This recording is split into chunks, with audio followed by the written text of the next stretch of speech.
इथलंच 3 kilometre खोदून ठेवलं, ज्याची 6 महिने झाले रस्त्याचं काम चालू नाही.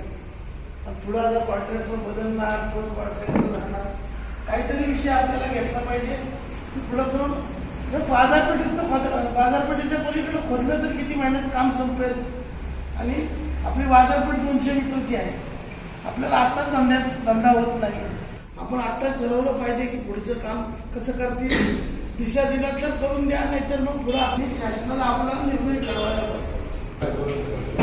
प्रथम मी व्यापाऱ्यांना आभार मानतो. त्यांनी आज सर्व त्यांचा आभार धन्यवाद देतो त्यांना. आणि खरोखरच हा गंभीर प्रश्न आहे, त्या अगोदरच करायला पाहिजे. आम्ही पण नगरपालिकेने पण पत्रव्यवहार केलेले आहेत. आम्ही कलेक्टरला नितीन काकासंग आम्ही मिटिंग घेतलेली, त्यांनी पण आम्हाला आश्वासन दिली. पण आता आश्वासनावर थांबण्याला अर्थ नाही. आणि पर्यटक घेतले असेल तर छोटे मोठे सगळे व्यापारी उपासमारीची वेळ आलेली आहे, आजार वाढलेले आहे त्या जोडीमुळं. तर आपण महाबळेश्वरला जसं बंद ठेवलं ना, तर उद्या ठेवलं तर बरं होईल. पण त्याला पण सपोर्ट होईल, आपला पण सपोर्ट होईल, असं माझे विचार आहे. आणि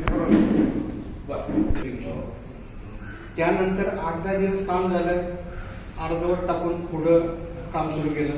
ते अर्धवट टाकलं, त्याच्या पुढे सुरू केलेलं आहे. माझं मी जर उदाहरण दिलं तर मला खोकला सुरू झालेला आहे, दमा सुरू झालेला आहे.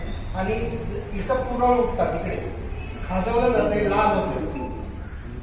आपण समजा उद्या काय परवा एक दिवस आपल्याला पण द्यावं लागलं. इथं जमलोय सर्व पक्षीय हे आपण बसलेलो आहोत.